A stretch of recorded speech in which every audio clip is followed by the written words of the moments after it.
Alright, hello everyone. This is actually not what I expected for my first Steambirds video, but here we are.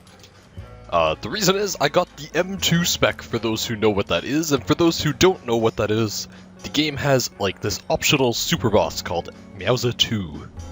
Now it has a 0.1% drop rate on a special weapon that everyone has been trying to find, and here it is. The Void Prism. This is the first one in the game just as of last night. And it's really cool, but also really weak. Like, super weak.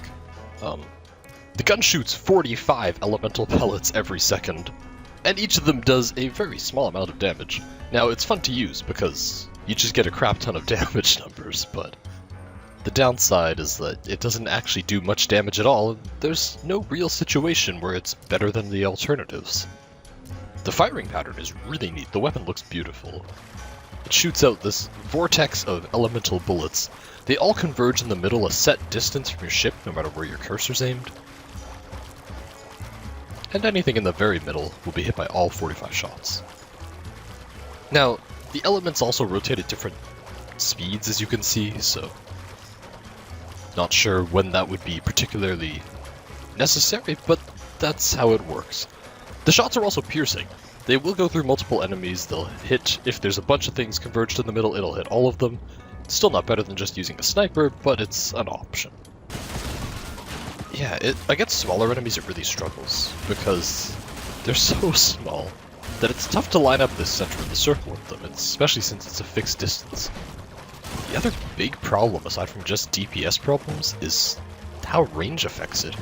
The weapon's not very good on Dagger Knight, because you might expect that range makes it appear closer to your ship, but that's not actually the case.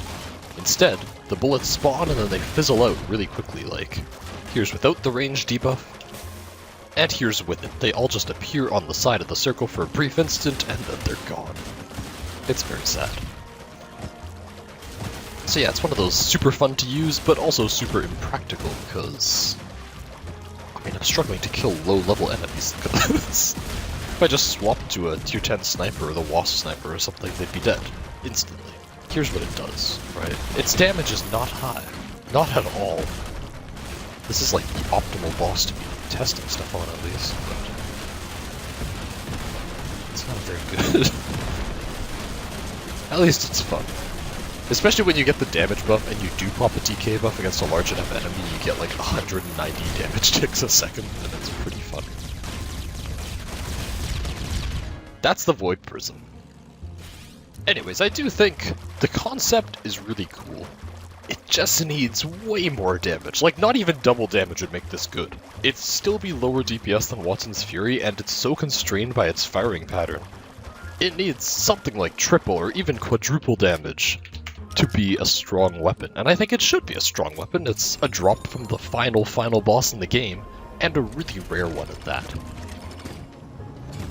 Anyways, I guess we'll just do one Home for Special Children real quick, so you can see what happens there.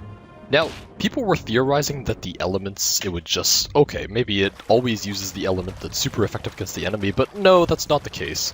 Each of these dots does correspond to their own element. You'll see that one got thunder resisted, but there's also a 28s from the super effectives. Yeah. And there's also a bunch of 15s, because the other elements don't have special effects against them. Such is the problem. Now, that might actually be fine. The way elements work in this game is elemental damage is pretty strong in its own right. So you're gaining 15 damage, but you're losing 8 on the ineffective ones. It's a net benefit against elemental enemies. If it did work the way where all elements were super effective, then it might actually limit its use cases. But yeah, I think the element system is fine as is. It just needs more damage. Like, way more damage. I do love how Home for Special Children is just this such a weird, out-of-place dungeon. It's freaky, right? All of it's freaky. Okay, this is very sad. It can't even break the barriers very quickly in Home for Special Children. Yeah, it needs a little love. In fact, I should probably just swap to something else. We'll just swap to a wasp sniper real quick and kill this thing. It's resistant to the Wasp Sniper, but it does more than the Void Prism. It's just sad, you know? I just realized a lot of people watching this will not know what Steambirds is, so I kind of want to show as much as I can in a limited amount of time. The orphans are freaky. Like, or no, these things are freaky. The whole dungeon's freaky. Mommy, I feel ugly, yeah. They're just not having a good time here, you know? This isn't Disneyland.